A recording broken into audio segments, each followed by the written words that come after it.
Si je regarde le successeur de Jules Verne aujourd'hui, mais c'est bien sûr Michael Crichton, puisque son parc jurassique, c'est l'illustration de la théorie du chaos. Next, c'est les manipulations génétiques.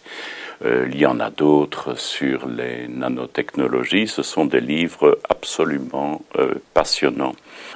Personnalité que j'apprécie beaucoup et dont je lis régulièrement les écrits, qui sont parfois des écrits autobiographiques, c'est Richard Feynman.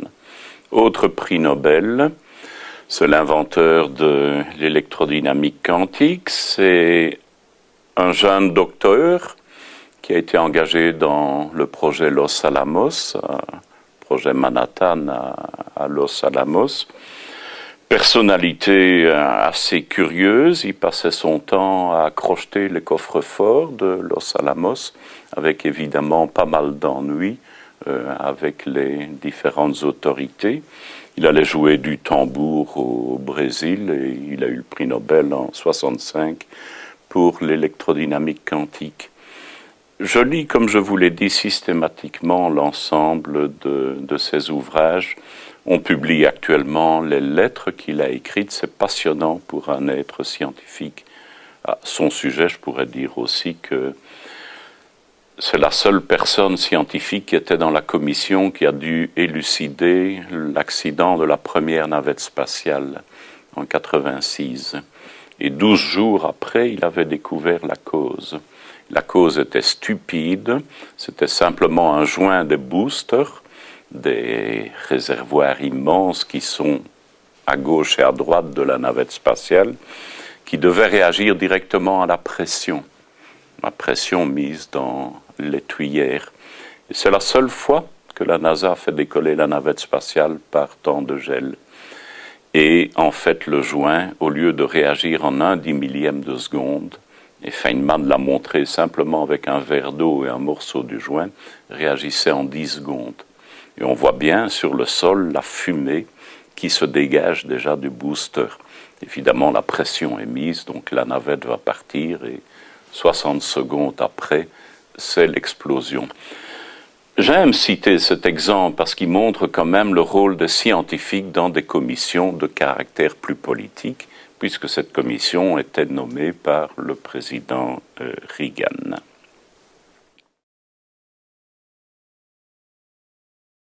Il y a une explosion dans la vitesse de la science. Les deux découvertes essentielles du XXe siècle, on pourrait même dire les trois découvertes essentielles, mais du point de vue théorique, les deux découvertes essentielles, c'est la relativité d'Einstein, a modifié complètement la perception de la grandeur du monde. Vous savez qu'Einstein n'a pas eu le prix Nobel pour la relativité. La relativité n'était pas reconnue en 1920. Il a eu le prix Nobel pour la découverte de l'effet photoélectrique. Il a été tellement vexé qu'il a rompu avec la tradition qui voulait qu'il parle des recherches qui lui ont donné le prix Nobel. Et donc il n'a pas dit un mot sur l'effet photoélectrique, il a parlé uniquement de la relativité. Mais donc ici nous voyons que cet univers est grand, cet univers est en expansion. Et l'autre découverte, c'est la mécanique quantique, c'est l'opposé. On ne comprenait absolument pas qu'il y avait quelque chose dans l'infiniment petit. J'ai évoqué Jules Verne, mais l'erreur de Jules Verne ou l'erreur de Wells, c'est toujours de se tourner vers le grand. Des villes immenses, des sous-marins, des missions lunaires, mais il n'a pas vu ce qui était au bas de l'échelle. Il n'a pas vu ce que nous appelons aujourd'hui les nanotechnologies. Et donc, cette combinaison fait que la science est en train d'exploser. Il est impossible aujourd'hui de lire toute l'information à laquelle nous sommes soumises. Il y a eu cette troisième découverte essentielle, la découverte du code génétique, la découverte de la structure de l'ADN en 1953 par Watson et Crick, qui a amené évidemment tous les autres domaines de la science à contribuer à la biologie moléculaire. Et j'ai moi-même fait un des premiers articles sur les 4 bases de l'ADN lorsque j'étais chez IBM en 1969. C'est un des articles dont je suis toujours extrêmement fier aujourd'hui. Je m'intéresse beaucoup à la musique. J'ai commencé le piano à l'âge de 7 ans. J'ai toujours continué. Ici aux facultés, nous avons eu un petit ensemble de musique de chambre qui continue toujours. J'ai eu l'occasion de donner l'une ou l'autre conférence sur Olivier Messiaen. Et j'ai donné la séance publique de la leçon de la séance publique de la classe des sciences samedi dernier sur les relations entre science et art. J'avais choisi un complément un peu provocateur. Comme sous-titre, j'avais mis imposture intellectuelle, hasard forcé ou mode d'interaction privilégié. Mais nous prévoyons maintenant avec Pierre Bartholomé, Jacques Leduc, Benoît Mernier de la classe des Beaux-Arts, de publier une monographie, un fascicule de l'Académie pour le 20e anniversaire de la mort d'Olivier Messiaen.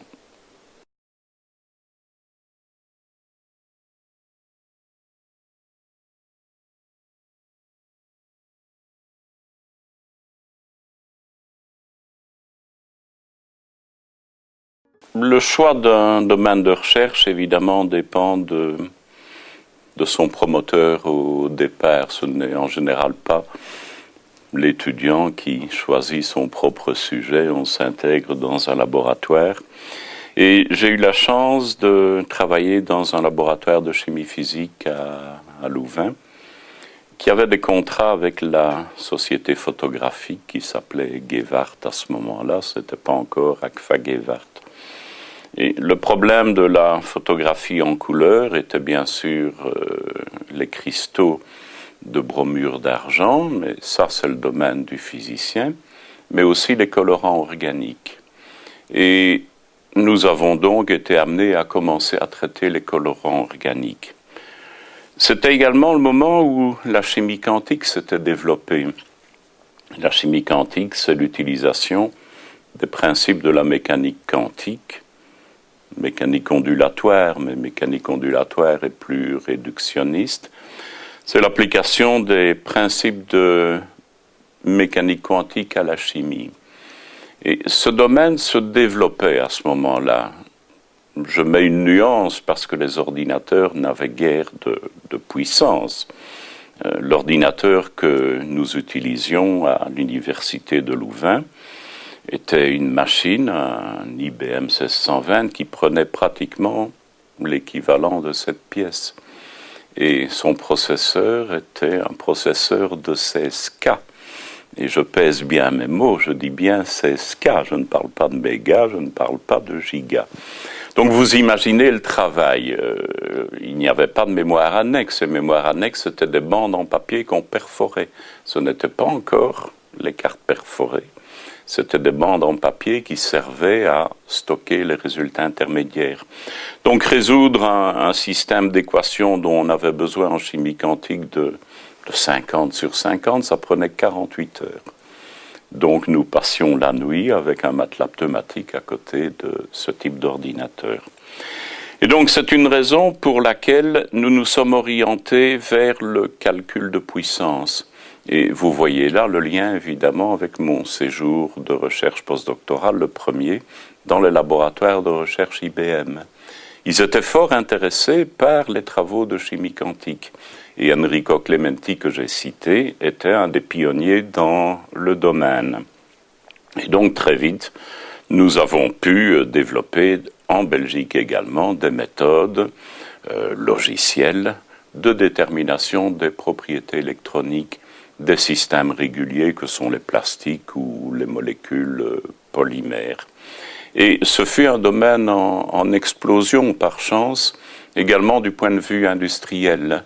Donc de notre côté, nous avons mis au point les méthodologies Et ça a rapidement intéressé un public beaucoup plus large et un public appliqué. D'où le nom du laboratoire ici, qui est d'ailleurs le laboratoire de chimie théorique appliquée. Bon, ces méthodes ont rencontré un succès, c'est comme ça que j'ai obtenu quelques prix au cours de ma carrière. Et les logiciels que nous avons développés, le principe en tout cas, est toujours utilisé partout actuellement. Le fait que l'intérêt pratique se développait est lié également au développement des expériences dans les années 70. La spectroscopie photoélectronique se développait, notre méthodologie était prête et nous avons pu donner des critères d'analyse des spectres expérimentaux. À la fin des années 70, c'est l'explosion des polymères organiques conducteurs d'électricité. Nous avions travaillé dans le domaine et notre contribution donc a été intéressante pour l'ensemble de la communauté scientifique. À partir des années 80, ce sont les effets d'optique non linéaire qui ont pris le dessus. De nouveau, notre technologie théorique était disponible. Et donc, nous avons une contribution dans le domaine important aujourd'hui des cellules photovoltaïques d'une part et des diodes électroluminescentes, les LED, comme on les appelle, Light Emitting Diodes, et les OLED, Organic Light Emitting Diodes, ou PLED, Polymer Light Emitting Diodes. Donc il y a toujours eu une connexion entre les deux du point de vue méthodologique et de l'implémentation sur ordinateur électronique et ensuite de l'application.